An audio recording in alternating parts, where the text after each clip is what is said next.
झंडी मिल चुकी है। 10 डिब्बों वाली ट्रेन जींद से सोनीपत के बीच की 90 किलोमीटर की दूरी को करीब 2 घंटे में तय करेगी। अगर वैश्विक स्तर पर देखें तो अब भारत उन चुनिंदा देशों में शामिल है जहां पर हाइड्रोजन ट्रेन संचालित की जाती हैं।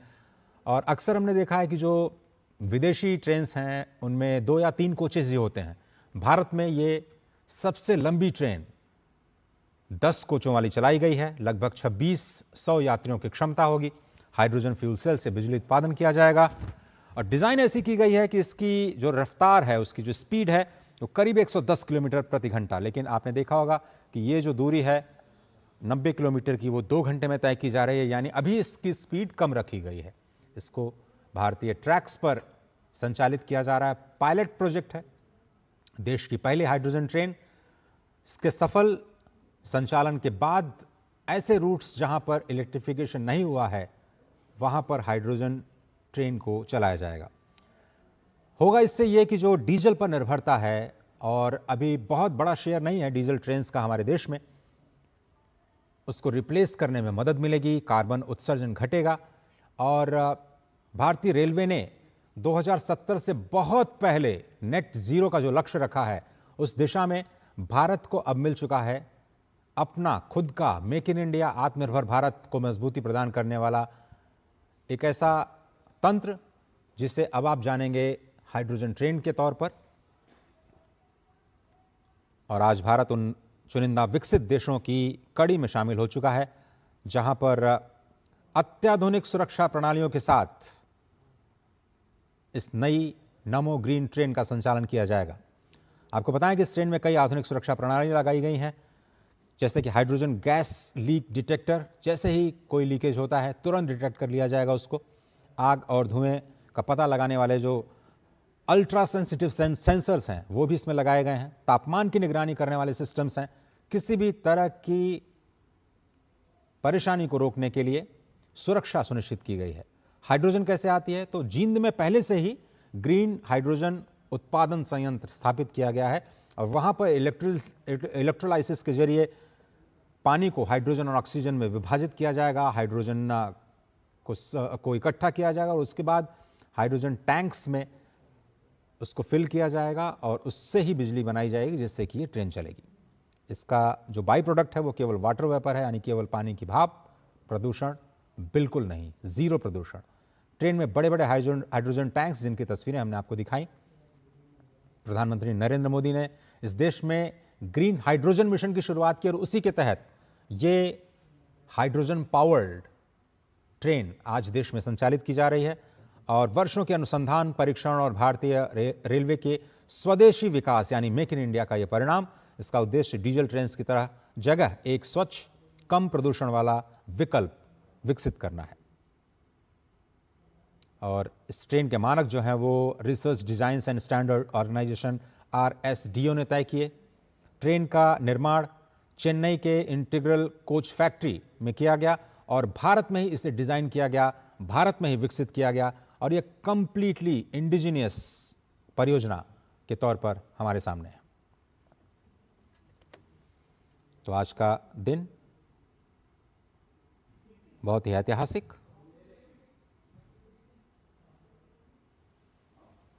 और यह हाइड्रोजन ट्रेन केवल तकनीक नहीं बल्कि स्वच्छ ऊर्जा सुरक्षा और जलवायु परिवर्तन से निपटने की वैश्विक रणनीति का एक बहुत ही महत्वपूर्ण हिस्सा है।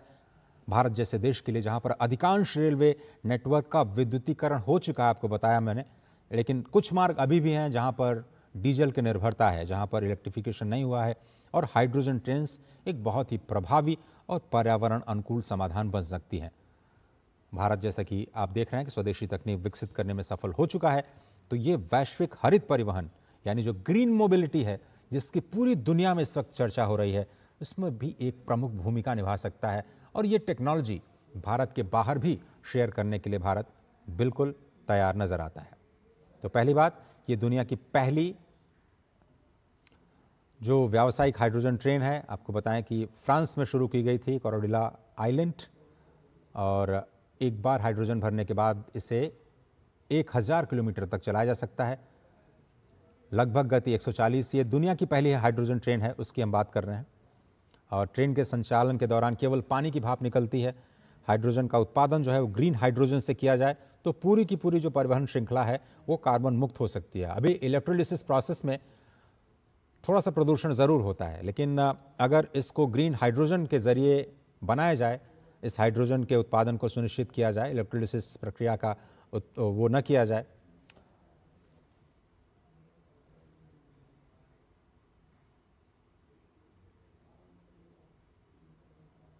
तो ये भारत की जो तकनीक है अपने आप में एक ज़बरदस्त उदाहरण नमो ग्रीन रेल का। और ग्रीन रेल इसलिए हम कह रहे हैं क्योंकि ये बिल्कुल प्रदूषण मुक्त, बार बार हम आपको ये समझा रहे हैं कि जो शून्य कार्बन उत्सर्जन है, केवल जल वाष्प निकलता है, वही इसकी सबसे बड़ी खासियत है। डीजल का विकल्प है, बहुत कम शोर करता है, डीजल इंजन की तुलना में बहुत ही शांत इसका इंजन है। ऊर्जा दक्षता के मामले में जो फ्यूल सेल है और बैटरी मिलकर के ऊर्जा का बहुत ही बेहतर उपयोग करते हैं। ब्रेकिंग ऊर्जा जो है उसका फिर से उपयोग किया जाता है, यानी रीजनरेटिव ब्रेकिंग से इसकी बैटरी को चार्ज किया जाता है और तेज़ रिफ्यूलिंग होती है। बैटरी चार्ज करने की तुलना में हाइड्रोजन फिल करने में बहुत कम समय लगता है। लंबी दूरी के लिए बहुत ही उपयुक्त है, जहाँ पर विद्युतीकरण व्यावहारिक नहीं है। मिसाल के तौर पर नॉर्थ ईस्ट की बात करें, जहाँ पर इलेक्ट्रिफिकेशन ट्रेन रूट्स का थोड़ा सा मुश्किल है, वहाँ पर इस तकनीक का इस्तेमाल किया जा सकता है। और सबसे पहले आपको बताएं 1960 में अमेरिकी अंतरिक्ष एजेंसी नासा, उसने अपने अपोलो मिशन में इस फ्यूल सेल तकनीक का इस्तेमाल किया था। रेल क्षेत्र में हाइड्रोजन तकनीक को जो कॉमर्शलाइजेशन करने का अगर श्रेय जाता है तो वो है फ्रांस की कंपनी एल्स्ट्रॉम को। एल्स्ट्रॉम ने सबसे पहला कैरेडिया आइलैंड नाम का दुनिया का पहला यात्री हाइड्रोजन ट्रेन विकसित किया। 2016 में इसका पहला सार्वजनिक प्रदर्शन किया गया। तो बहुत पुरानी बात नहीं है, सिर्फ 10 वर्ष पहले हाइड्रोजन ट्रेन का प्रदर्शन जर्मनी के बर्लिन में किया गया था। इनोट्रांस प्रदर्शनी का नाम था। और उसके बाद 2018 में जर्मनी ने पहली बार नियमित यात्री सेवा में हाइड्रोजन ट्रेन चलाई। तो जर्मनी को श्रेय जाता है यात्री ट्रेन चलाने का, उससे पहले फ्रांस को श्रेय जाता है इसको बनाने का। और एल्स्ट्रॉम कंपनी बहुत ही जानी मानी कंपनी जिसने इसका सबसे पहले निर्माण किया। और 2022 में जर्मनी दुनिया का पहला देश बना जिसने पूरी तरह से हाइड्रोजन ट्रेन का व्यावसायिक बेड़ा यानी कॉमर्शियल ऑपरेशन शुरू किया। उसके बाद France, Italy, Austria, Sweden, Canada, चीन, दक्षिण अफ्रीका, ब्रिटेन, ये सारे देश जहां पर हाइड्रोजन ट्रेन परियोजनाओं पर काम शुरू किया गया। भारत में जो हमने ये शुरुआत की वो हाइड्रोजन ग्रीन मिशन, जो कि प्रधानमंत्री का एक बहुत ही पसंदीदा प्रोजेक्ट है, जिसमें हम देश में ही ग्रीन हाइड्रोजन का उत्पादन करना चाहते हैं और इसमें शुरुआत भी हो चुकी है। आत्मनिर्भर भारत की दिशा में एक बड़ा कदम। रेल मंत्रालय ने इसे हाइड्रोजन फॉर हेरिटेज, इस पहल के तहत हाइड्रोजन ट्रेन विकसित करने की योजना बनाई। और इसका उद्देश्य यही था कि जितनी भी डीजल ट्रेन अभी बची हुई हैं उनको चरणबद्ध तरीके से फेज आउट किया जाए। और भारतीय रेलवे की ये योजना है कि जो सक्रिय और विरासत यानी जो हेरिटेज रेल लाइंस हैं वहां पर पहले इसकी शुरुआत की जाए। और इसीलिए हरियाणा का जो जींद है वहां पर जो रेलवे वर्कशॉप है जिसमें हाइड्रोजन फ्यूल सेल आधारित इंजन को विकसित करने का काम किया गया। तो बिल्कुल सक्रिय और हेरिटेज रेल लाइंस पर इसकी शुरुआत करने का जो प्लान बनाया था रेलवे ने, वो बिल्कुल सफल होता हुआ नजर आ रहा है। तो आपको इस तरह के हेरिटेज रेलवे ट्रैक्स पर जहां पर विद्युतीकरण नहीं हुआ है ये ट्रेन चलती हुई दिखाई दे सकती हैं। इसी तरह से ऐसे रूट्स जो अभी नए बनाए जा रहे हैं, मिसाल के तौर पर उत्तराखंड और जो नॉर्थ ईस्ट के कुछ राज्य हैं जहां पर पहली बार ट्रेन पहुंचाई गई है, वहां पर इसका परिचालन किया जा सकता है। और भारत का लक्ष्य केवल इस तरह की ट्रेन को चलाना नहीं है, बल्कि मेक इन इंडिया के तहत इस स्वदेशी तकनीक को भी विकसित करना है, जिससे भविष्य में जो हाइड्रोजन आधारित रेलवे प्रणाली है उसका निर्यात भी किया जा सके। तो आपने देखा कि भारत लगातार विकासशील देशों की सहायता करता आया है, चाहे वो तकनीक के माध्यम से हो या फाइनेंस के माध्यम से। हम दोनों ही मोर्चों पर अपने कैनवस को बिल्कुल खुला रखते हैं, खुले दिल से विकासशील देशों की मदद करने का प्रयास करते हैं और ग्लोबल इंटीग्रेशन करना चाहते हैं अपनी बेस्ट टेक्नोलॉजीज का, अपने बेस्ट प्रैक्टिसेस का। हाइड्रोजन ट्रेन की विशेषताएं लगातार हम बता रहे हैं। आपको बताएं कि दुनिया की पहली व्यावसायिक हाइड्रोजन ट्रेन कॉरिडोर आइलैंड जो कि फ्रांस ने बनाई, फ्रांस के एल्स्ट्रॉम ने बनाई। एक बार अगर आप हाइड्रोजन फिल कर देते हैं तो 1000 किलोमीटर तक इसका परिचालन हो सकता है। दुनिया में जो सबसे बड़ी हाई स्पीड की ट्रेन है 140 किलोमीटर प्रति घंटा। भारत में जो ट्रेन हमने बनाई है 110 किलोमीटर प्रति घंटा, लेकिन फिलहाल इससे प्रायोगिक तौर पर यानी पायलट प्रोजेक्ट के तौर पर जींद और सोनीपत के बीच में चलाया जा रहा है। 90 किलोमीटर का ये सफर 2 घंटों में पूरा किया जाएगा। और अगर ये तकनीक सफल हो जाती है, पायलट प्रोजेक्ट जैसा कि लग रहा है कि सफल बिल्कुल हो चुका है, और पूरी टेस्टिंग के बाद इसे भारतीय रेलवे ने अन ट्रैक्स पर आज यात्रियों के लिए उतारा है। यूरोप में ऑलरेडी ये हाइड्रोजन ट्रेन्स हैं, वो जलवायु परिवर्तन से निपटने की रणनीति का महत्वपूर्ण हिस्सा बन चुकी हैं। तो अब भारत वैश्विक मंचों पर इस बात का दावा कर सकता है कि वो नेट जीरो के जो लक्ष्य को प्राप्त करने के लिए तेजी से आगे बढ़ रहा है। जिस तरह से हमने 2030 के जो एनडीसीज हैं, जो पर्यावरण संबंधी जो हमारे लक्ष्य थे, उनको हमने समय रहते उससे पहले पूरा कर लिया। उन कमिटमेंट्स को हमने पहले पूरा किया जो हम रिन्यूएबल्स के क्षेत्र में पूरी दुनिया को देते आए हैं। इसी तरह से भारत ने नेट जीरो का लक्ष्य रखा है 2030 तक, माफ कीजिए 2070 तक, और भारतीय रेलवेज ने नेट जीरो का लक्ष्य उससे काफ़ी पहले तय किया है। और भारत का जो नेशनल ग्रीन हाइड्रोजन मिशन है, उसमें कई क्षेत्रों में हाइड्रोजन उपयोग को बढ़ावा देना मकसद, और रेलवेज में ग्रीन हाइड्रोजन को बढ़ावा देना, हाइड्रोजन को बढ़ावा देना, इस तरह की पहल की जा रही है। और चूंकि हाइड्रोजन ट्रेन्स में हाई प्रेशर टैंक्स में हाइड्रोजन बिल्कुल सिक्योर, सेफ तरीके से संग्रहित की जाती है और अंतर्राष्ट्रीय सुरक्षा मानकों का पालन किया गया है, भविष्य में जो बैटरी और हाइड्रोजन तकनीक दोनों मिलाकर के, जिस तरह से हमने कहा कि जो ब्रेकिंग तकनीक होती है उसका इस्तेमाल किया जाता है बैटरी को चार्ज करने के लिए, तो ये दोनों तकनीकें मिलकर के, हाइड्रोजन तकनीक और बैटरी दोनों ही मिलकर के रेल परिवहन को और ज़्यादा क्लीन और सस्टेनेबल, जिसको हम सतत और टिकाऊ विकास कहते हैं, उसमें मदद करती हुई नजर आएंगी।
एक बार फिर से आपका स्वागत है भारत की हरित क्रांति की इस नई पहचान में, जिसे आप नमो ग्रीन रेल के तौर पर जानेंगे। ये सिर्फ एक ट्रेन नहीं है, बल्कि ये स्वच्छ, सुरक्षित और आत्मनिर्भर भारत की ओर बढ़ता एक सशक्त कदम है।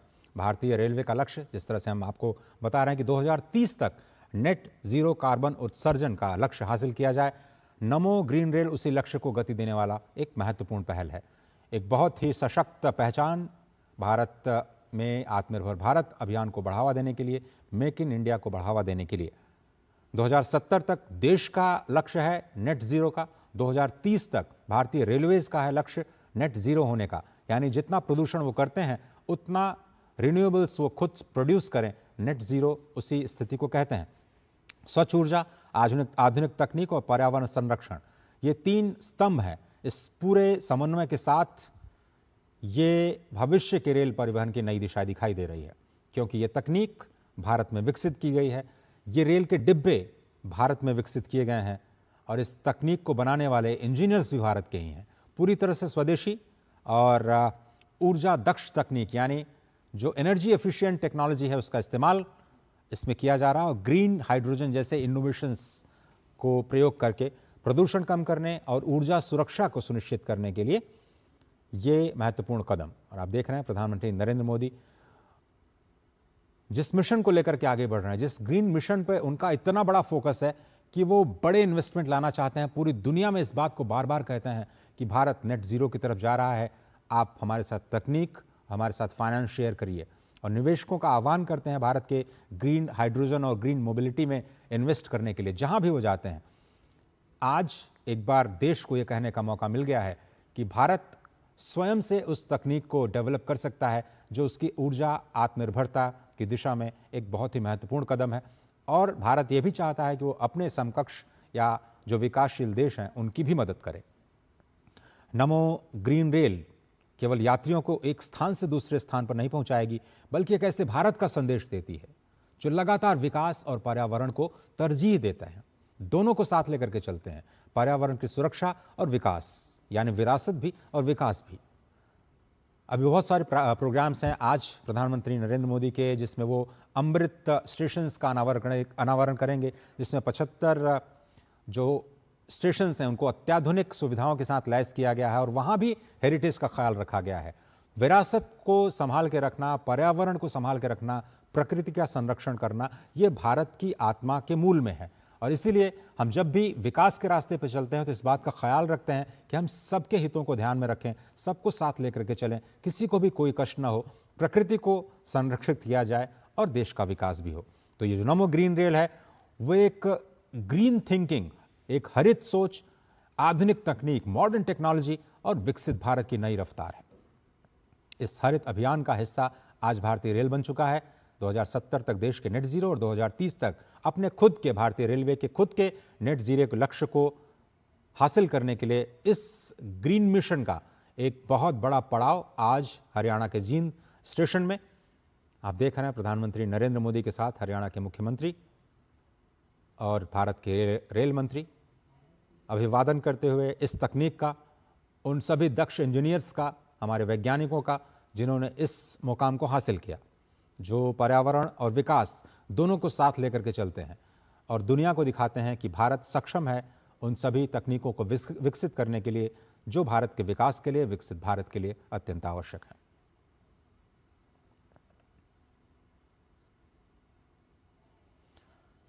– 2030 तक जो नेट जीरो का लक्ष्य है रेलवेज का, उसमें कई बड़े कदम रेलवेज ने उठाए हैं, जैसे कि ब्रॉड गेज रेल, उनका विद्युतीकरण, क्योंकि जो इलेक्ट्रिक लाइंस हैं, इलेक्ट्रिफिकेशन बहुत ज़रूरी है, क्योंकि वहाँ भी हमें कार्बन उत्सर्जन को कम करने में मदद मिलती है। डीजल से इलेक्ट्रिक ट्रैक्शन की ओर बदलाव, और अधिकांश जो ब्रॉड गेज की रेलवे लाइंस हैं उनका इलेक्ट्रिफिकेशन हो चुका है और डीजल इंजन पर निर्भरता हमारी लगातार कम हो रही है। लेकिन जहाँ डीजल इंजन है भी वहाँ पर हम इलेक्ट्रिक इंजन से उसको रिप्लेस कर रहे हैं, और अब तो ये हाइड्रोजन, ग्रीन हाइड्रोजन के जरिए हाइड्रोजन फ्यूल सेल से चलने वाली एक नई तकनीक भी हमें मिल चुकी है।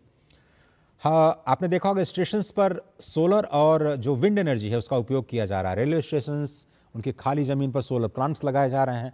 पवन ऊर्जा परियोजनाएं यानी जो विंड प्रोजेक्ट्स हैं, विंड पावर के, वो भी लगाए जा रहे हैं। और अपनी बिजली की ज़रूरत का जो बढ़ता हिस्सा है, रेलवेज जो अपनी बिजली की खपत करता है वो ज़्यादा से ज़्यादा कोशिश कर रहा है कि रिन्यूएबल्स के जरिए वो बिजली को प्रोड्यूस करे और स्वयं इस्तेमाल करे, जिससे जो प्रोडक्टिव सेक्टर्स हैं, दूसरे प्रोडक्टिव सेक्टर्स हैं, आम उपभोक्ता के लिए बिजली की उपलब्धता जो है उसको बनाए रखा जाए।